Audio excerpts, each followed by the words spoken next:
So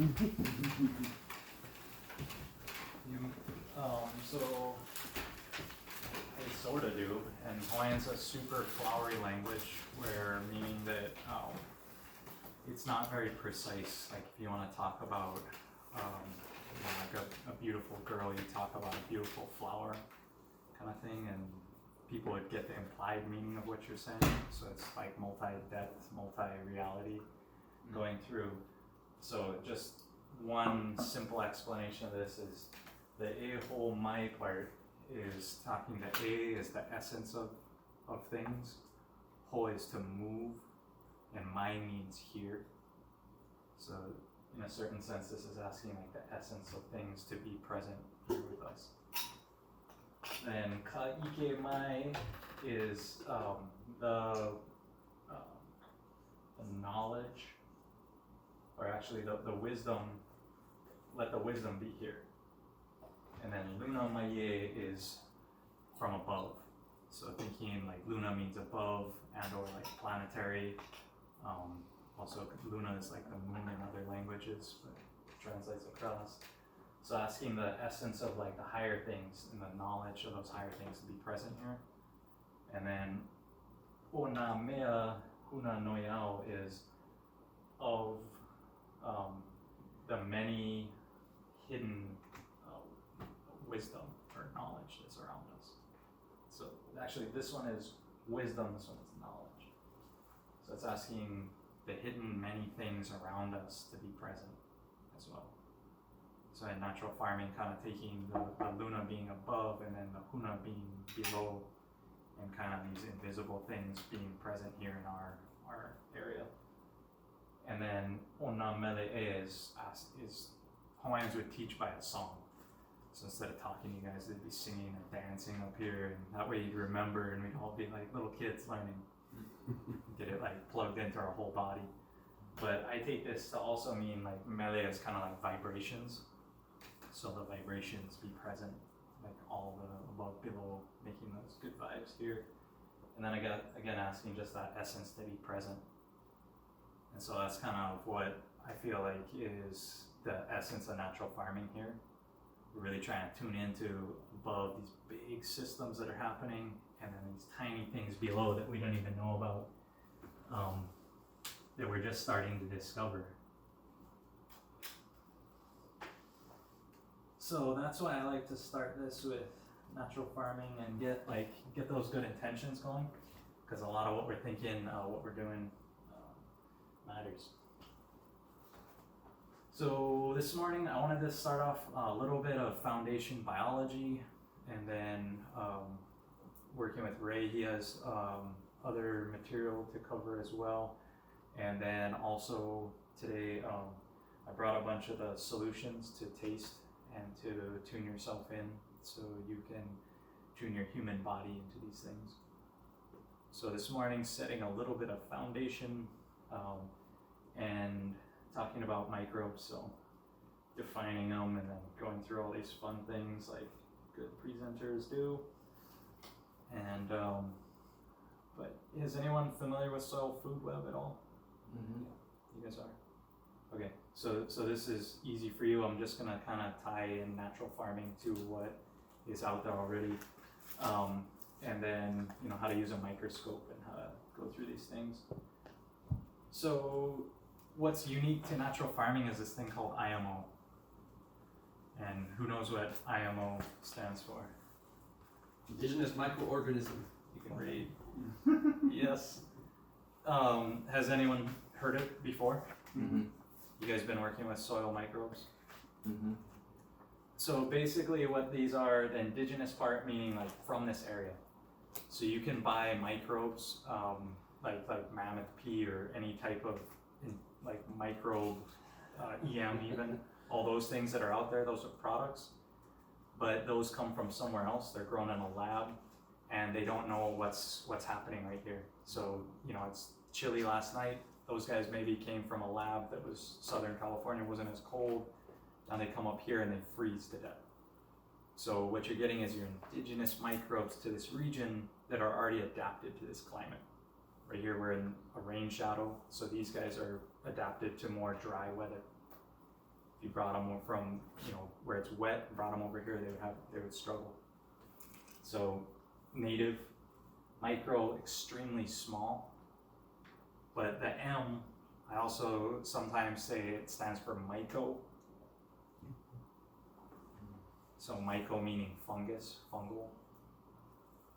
I also sometimes say that M stands for magic. They're pretty magical how they work. In science, like Western science understanding, we only know about 2% at best of them. So soil microorganisms, we don't know that much about them. We know a lot about pathogens, human, like E. coli, streptococcus, those types of things. We know a lot. Soil microbes, we don't know shit. So I call them magic because, if we don't know about it, it's magic. And then the last thing, an organism, just meaning that it's alive. Everything we work with, living, breathing, needs water, needs to poop, all these things that we do, same thing. So, but that's basically when we talk about IMO, we're grouping all those things together to say it's microbes from around here that work really well, and we don't know too much about them, but we don't have to know their exact names to know that they do these functions.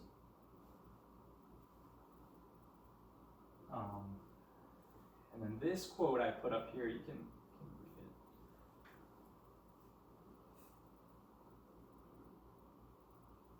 it. So my thought and thinking on this is that right now we're rediscovering the microbiome in human health. It's a big factor coming back, and then now also the biggest trend in farming is biological farming. It's coming back, and so as we start to recognize the microbes, we will find them, but because they're invisible, they're destined to be forgotten again. So what I teach about is like really good methodology, really good ways to cultivate these microbes, but there's a certain procedure and certain requirements for them.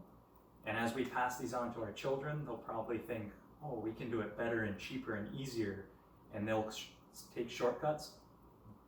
And then in a few generations, they won't have these microbes again, because the things that I'm doing are very particular and really thinking about the microorganisms themselves. But only when times are bad, you learn about these subsystems you never knew about. When things are good, why care about your gut biology? You can eat, whatever you want to eat, and no indigestion.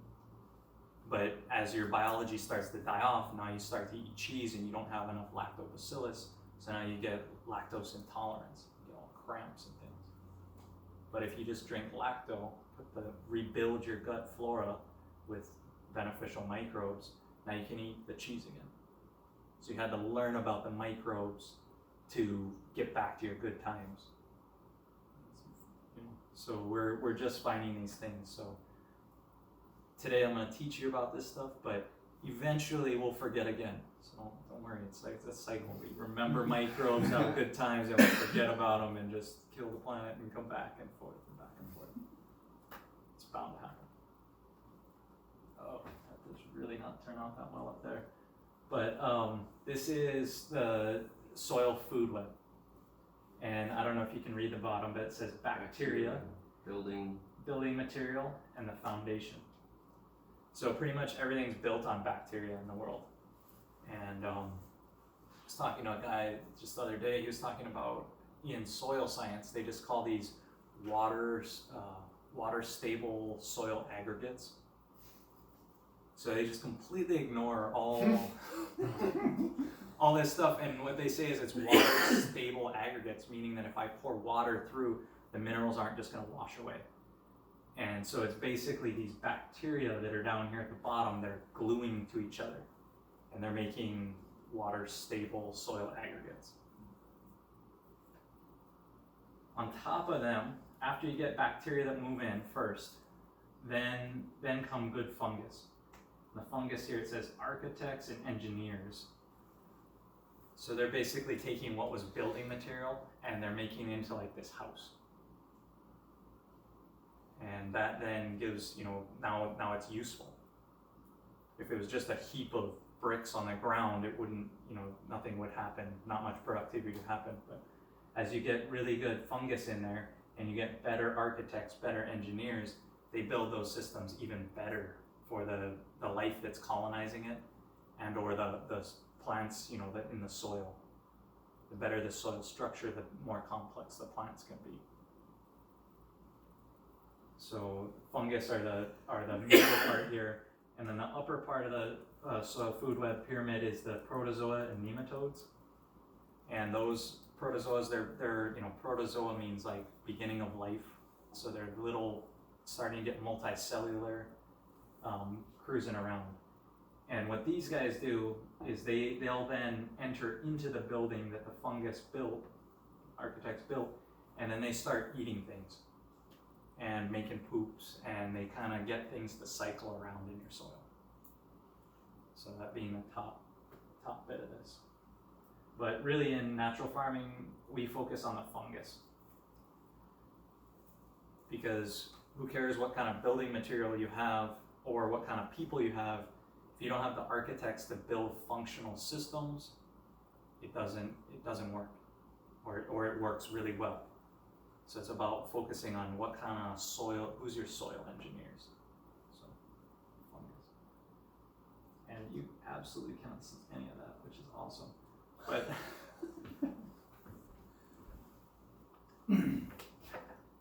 right here, Nice. you see all these little dots?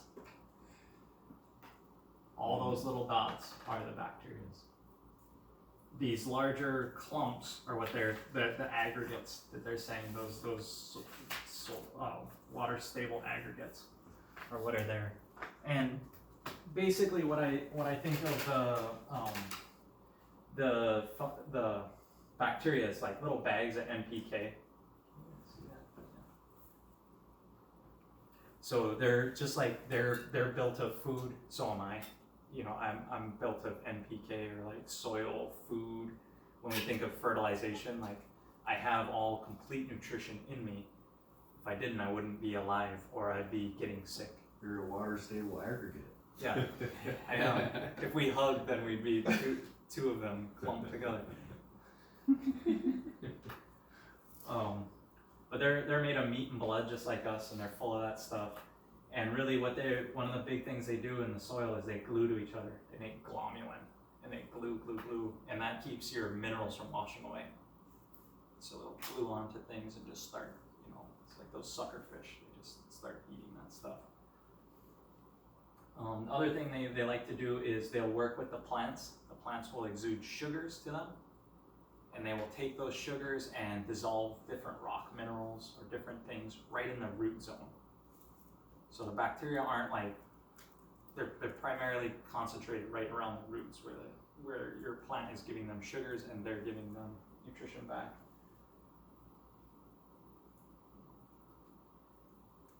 And the fungus are here on this. So that right there is a fungus. Yeah, it's a hyphae. Fungal hyphae. And what these guys do is they're these long tubes. And what they do is they start transporting stuff in the soil. So it's like they've run, that's why I call them the architects. It's like they're running the power and electric lines around. And where the bacteria is concentrated in your root zone, if there's a mineral that's further away over here, the bacteria can't really get over there to get to it. But the fungus, because it's this long tube, it can grow out from the plant and like make virtual root system. Go grab a nutrient, suck it, and bring it back to the plant. So it's a lot cheaper for the plant to make this symbiotic connection with fungus to have them grab nutrients than it is for the plant to be like, oh, I gotta grow a root and then start growing a root to some nutrient out there. That's really expensive for the plant and the whole thing. So it just hires some fungus for a bit of sugar and exchanges it. And they make these tubes in the soil. So the more fungus you can get, the more access. It's like you're extending your root system. Virtually huge. And what they do is basically those bacteria that were clumped together, they start to roll the soil. So when you go out to rich soil, you'll notice on the top it's rolled into these balls. That's because the fungus are rolling those balls. As they start to make those balls, now air can penetrate as well as water.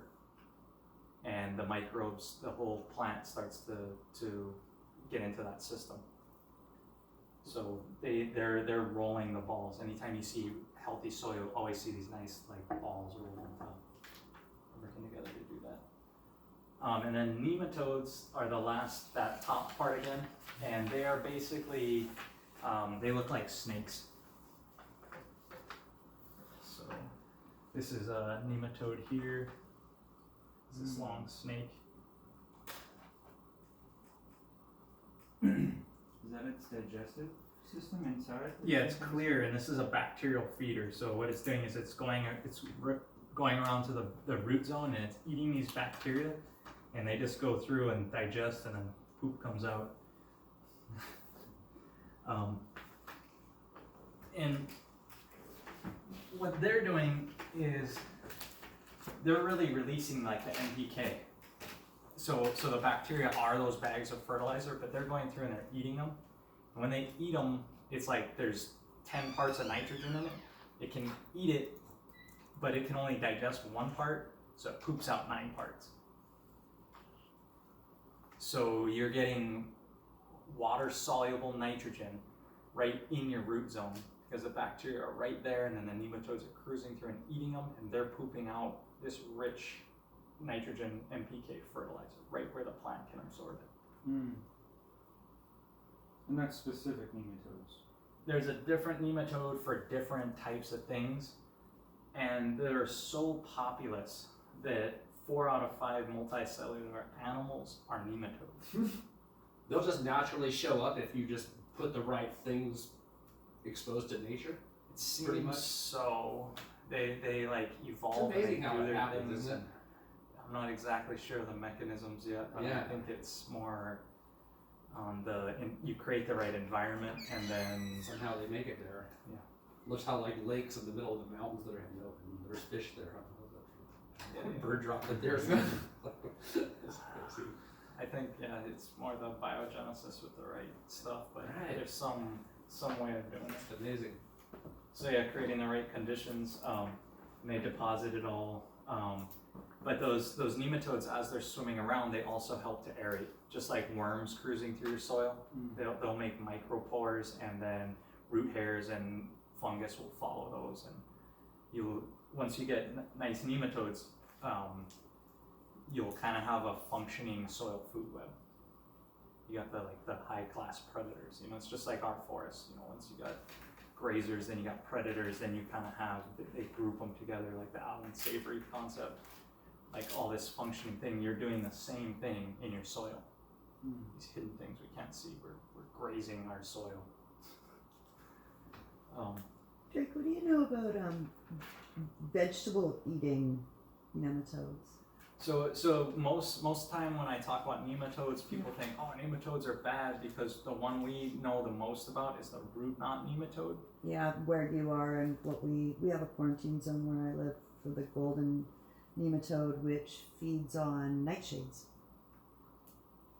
So these nematodes, what's happening usually is the soil structure isn't good enough to get predatory nematodes. Yeah. Because predatory A nematodes, diverse they're populace. bigger, they need Yeah. better soil structure, and predatory nematodes love eating root feeding nematodes. Right. As well as there's also a lot of good fungus, like teeming with microbes. On the first page, they show the loop where a fungus builds a lasso, and as the nematodes swim through, they just lasso them. What? Yeah. Spider web. Yeah. Fungal style. Yeah, And the yeah, fungus eats the nematode? Yeah, the fungus will then kind of like just Cool. like Digest. mummify it out and just digest it. It grows into it. So, in their favorite food is the root feeders. They're not really going. They'll eat other bacterial feeders and fungal feeders, but mostly they like the root feeders. And for us, the root feeding nematodes are what causes our problem agriculturally. Okay. Are any nematodes visible by the naked eye, or are they all like microscopic? You can see predatory nematodes without the microscope if you know where they are already and you're looking directly for them. But they're clear; they're kind of hard to, And how I'm looking through with the microscope is I'm taking a soil sample and shaking it in water first, and then I'm putting it under a slide. So I'm breaking up my fungus, and the nematodes go crazy when you do that. They all start swimming like crazy and flipping out in the water. But yeah, if you want to balance your nematodes, you got to balance your fungus. And really, once you get that good architects in there, they really manage it quite well.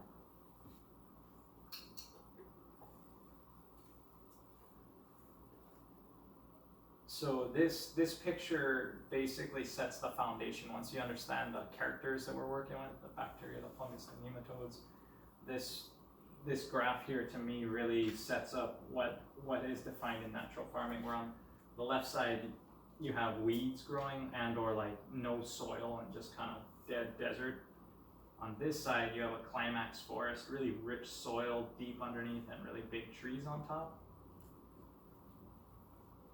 If you just go natural succession, it'll start out weeds, but then plants will just kind of naturally build until they get to a forest, based on different climatic things and different things going on. But that's the general trend, is it's going to, as life goes undisturbed, it gets richer going that way. And as we start to come in and till it, which way does it go? Back to the desert, right? And that's what most of our problem is today, is we're like desertifying the earth. So we know this above ground stuff pretty well. Almost everyone can recognize that. What I like to bring in is these bacteria to fungus ratios, because these are the hidden things that we can't see.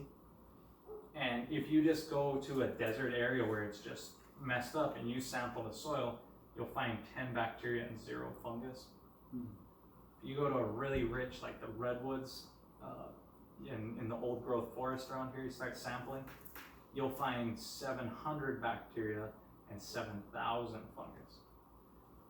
And it's not a number of them, they're like, it's estimating their weight.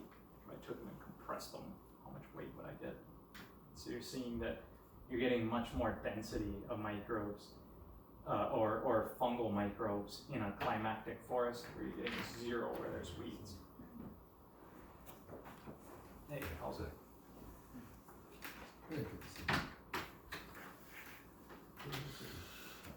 So in general, like permaculture principles is to like go plant trees and create like a rich environment. So I'm gonna go and I'm gonna plant these trees and I'm gonna create a rich, fertile environment, and then polyculture and everything will succeed and do great here with my trees. But what we do in natural farming is we say, well, there's also this biological condition that if I create this biological condition here, what's going to want to naturally sprout in this zone is trees. If I create this biological condition here where I've killed all my fungus off, what's going to want to sprout is weeds and things I don't want. So what we do is we say, well, hey, we can go to this environment over here, the forest, a really nice forest. We can collect a sample of that biology, we can propagate it and activate it, and then we can move it to this area where here would have just sprouted weeds, but when I take this biology here and bring it there, it actually brings me to like this type of condition biologically, somewhere in here. And now what's going to want to sprout is my veggies and my trees, and not those weeds.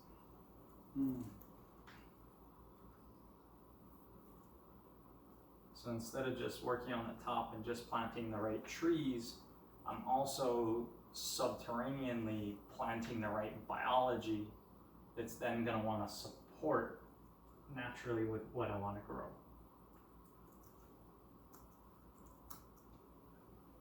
So that's the main concept, the main thing of going to collect our IMO from our forest. Let's see this thing. Can you guys see that thing? Yeah. I'm colorblind, so it's harder for me to see it. But go collect these guys here, bring them there, and then also plant my plants. And the other thing is that not only are the microbes you're translating across, in this system where this forest is happening, these trees are putting out a lot of good exudates. They're able to put a lot of good sugars in, and on top, there's a lot of mulch falling down. So we also do those two things of trying to mulch in our vegetable beds. We want to mulch, but the exudates, we simulate those by using different plant juices and different biostimulants that we create. So you're not just taking the biology and transplanting it, you're also taking the same system that was naturally feeding it there, and you're also feeding that here. So the biology living, you know, if you took these conditions, you take that biology, put it there, and then you feed it the same food, it really thinks. It's like biohacking it to think that it's a polyculture. You could be running a monoculture of one thing and doing it for year after year, but what you're doing is you're getting a biology from a polyculture and those exudates that would come from a polyculture and putting it into the soil, and that biology does not know that there's a monoculture above it. It performs and acts as if it's this rich biosystem. So that's the general concept with the characters, the players, and then this of how you're moving these things around to kind of trick the biology. I mean, you can't really trick it. It'll definitely kill you if you try that. But you can use these things. So You're bribing it. right, yeah, it's persuading it. It's like, you know, you get good behavior by feeding certain things. Yeah. It does what you want, you feed it. Does what you want, you feed it. Pretty soon it does what you want. Right? So that's the general biological way of driving things. So for me, largely when I started natural farming, I was like operating with a black box of it was just magic, and you just threw dust out and you put these liquids in. It was just magic. But then I took Elaine's course, Elaine Ingham, and she taught me how to use the microscope. And basically a 400 times microscope with a condenser is sufficient. You can get them fairly cheap on the internet now, even cheaper than $400. And this gave me the lens into the soil, that now I could start to scientifically adjust what I'm doing. And through the microscope, we found that these biostimulants and this biology we're using is like off the hook. Like the Korean natural farming stuff that's happening is unfounded in terms of its efficiency. And it's all kinds of people, and it's just using a microscope to see.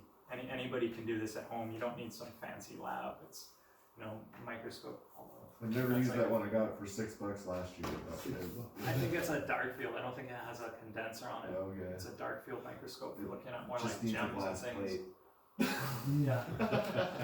But with just like a simple tool like that, you're now like the most high-tech biotech company in the world. Like, in your lab. So, yeah, one call to the Amazon in your world-leading soil scientist. You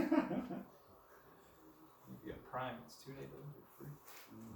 I think it's 1 day now. Is it? Yeah, I don't even work for them. I don't know, I'm not on one. It's 2 days to Hawaii, I can tell you that. It's 2 days to Vancouver, right? Yeah. And I ordered something last week and it still didn't get here. Call up Prime Jeff. membership. I have Maybe it did. So the other reason I like the fungus in a way, using them as a metric, like why not count nematodes, why not look at bacteria?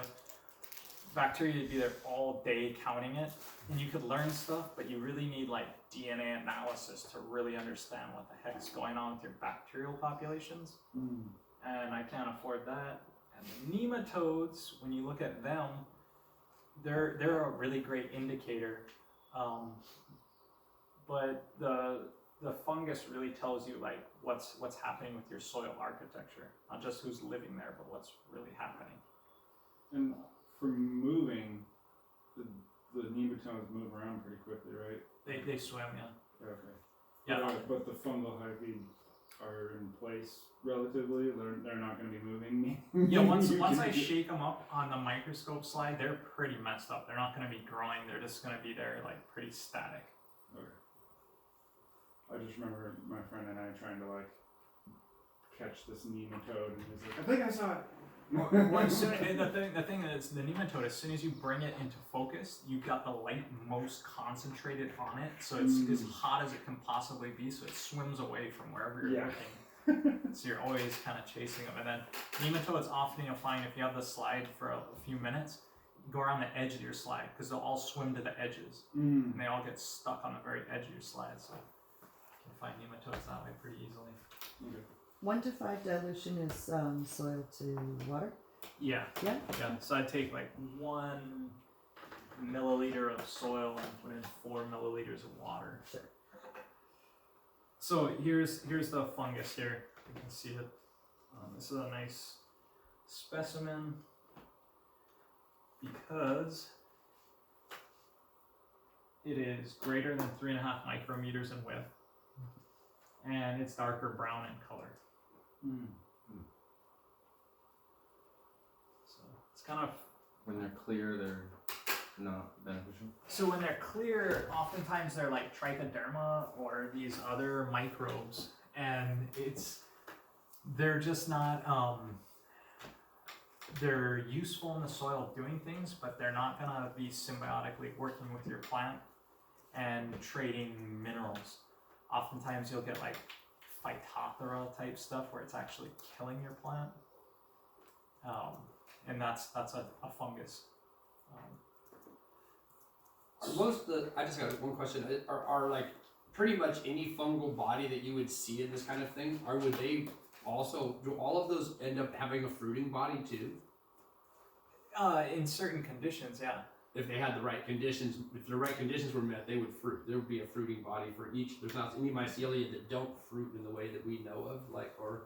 But I don't know I've if always you been can curious see about them. that. So when you're seeing a mushroom, it's like millions of fungal bodies Right. all stacking together Yeah. that you're seeing. So I don't know if they all fruit. In fact, I don't think There's some that just live their whole life just doing their thing on the ground. Huh? Yeah. Yeah. That's my understanding. Yeah. Yeah. I thought so. And there's so many I was curious about that. that we don't even really know about. Right. Or know what they're doing, maybe even. And we can't culture them in a lab to study them because they're only naturally occurring in the soil, and most of them are where it's like this one does step 1, then that one does step 2, that one does step 3, and so if you don't have step 1 and 2, you can never study step 3, and so it's very complex how they interact. Or it's like how lichens they now know has like a yeast besides the fungus and the algae. There's now a third part that was discovered for lichens. Like fungus might be way more complicated than we know, or even there's different sexes of the spores. So sometimes a mushroom can't fruit until like the different differentiations come together. And a lot of what happens in natural farming is you'll have fungal spores in your soil, but they won't germinate and they won't start reproducing until certain environmental conditions are met. And some of that is like humic acid, which for the microbes, the humic acid is like a measurement of how much other biology and biological mass is in there.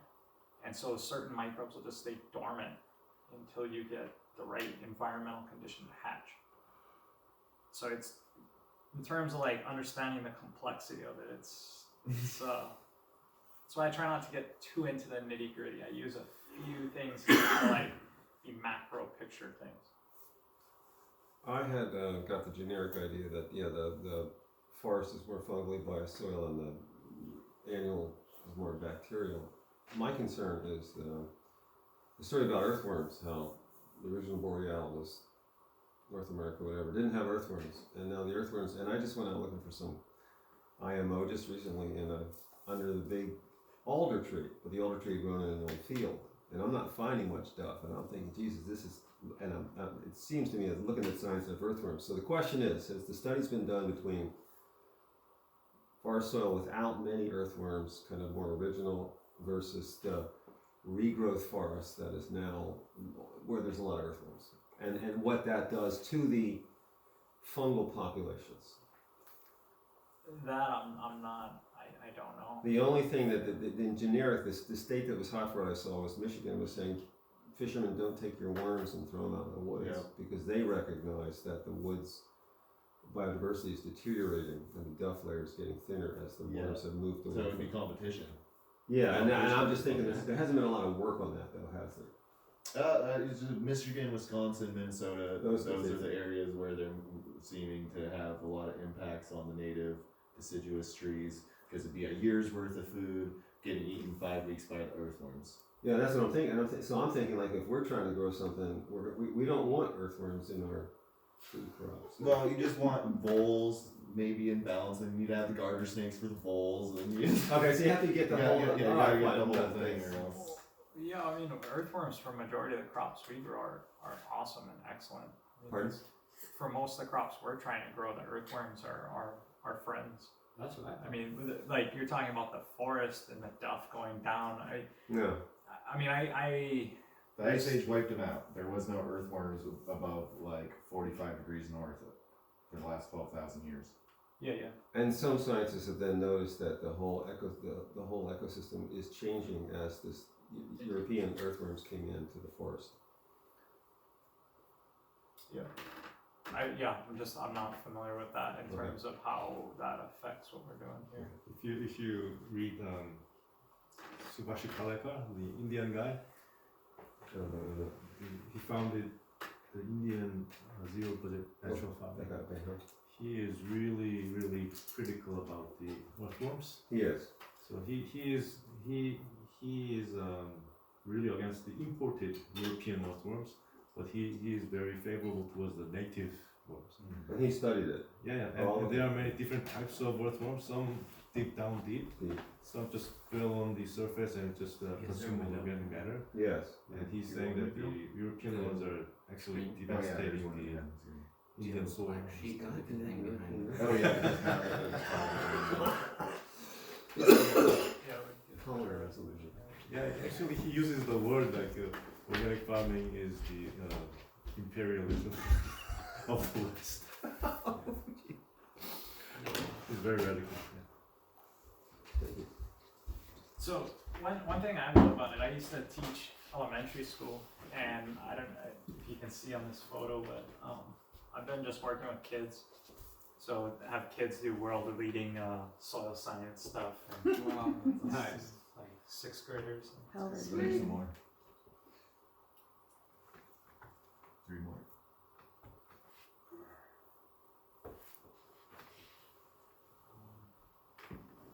Yeah, I tend to gravitate towards this farming stuff because it's all edible, and if you're working with kids, that's really important.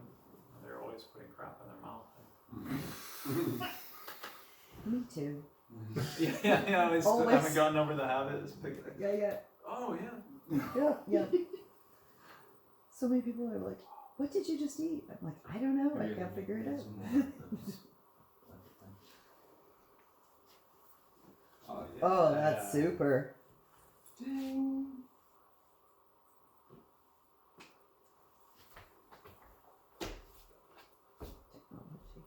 Mm-hmm. Blanket technology. Yeah. Yeah. Yeah, that's it.